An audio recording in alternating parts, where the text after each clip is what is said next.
Os cientistas dizem que somos feitos de átomos, mas um passarinho me diz que somos feitos de histórias. E quem há de desmentir um passarinho? Bem-vindos a este canal. Aqui esperamos compartilhar memórias e histórias de vida de pessoas que vivem em territórios antigos do Distrito Federal. Mas calma, essa história pode ser mais antiga do que costumamos imaginar. Nessas terras já viveram animais pré-históricos, um cerrado exuberante e biodiverso, além de nações indígenas inteiras, de diferentes etnias. Desde que o Brasil foi invadido pelos povos europeus, já se falava em interiorizar a sede do reino português. O que motivou a criação da província de Goiás, talvez não pelo espírito curioso e aventureiro dos nossos colonos, mas em função de descobertas que os interessava bastante.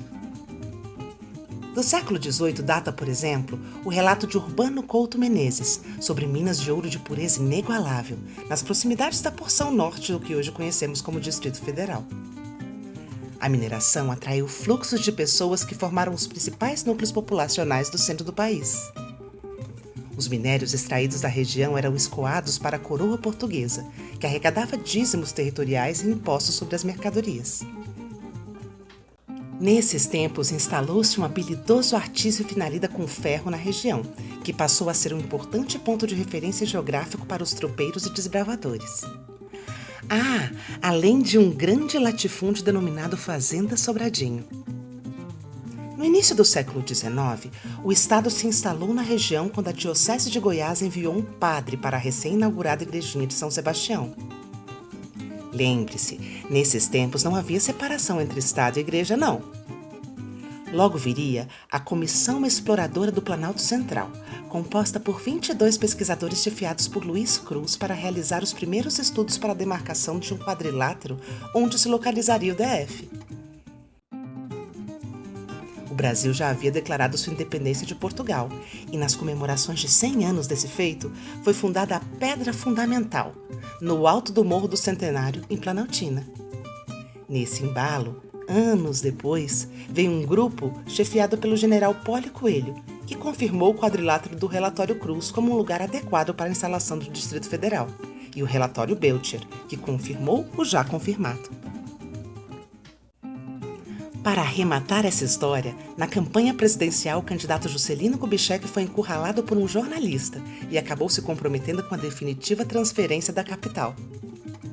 O concurso para a definição do traçado da capital foi vencido por Lúcio Costa.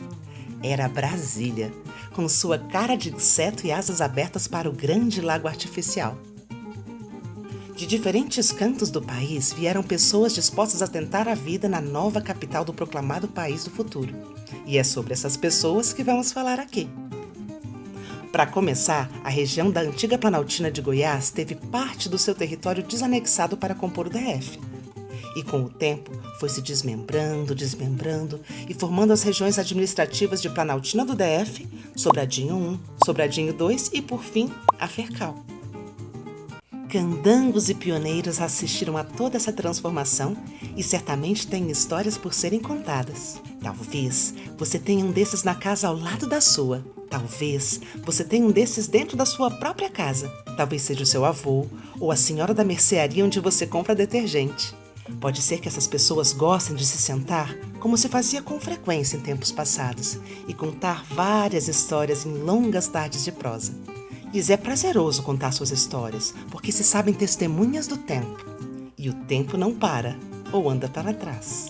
Mas será que essas pessoas têm ouvidos à sua disposição? E se tem, será que seus ouvintes percebem com clareza que essas são autênticas fontes de história falada? Com a carga de identidade cultural de um povo do qual você faz parte? São algumas dessas provocações que faremos. E quem somos nós? Logo você vai saber.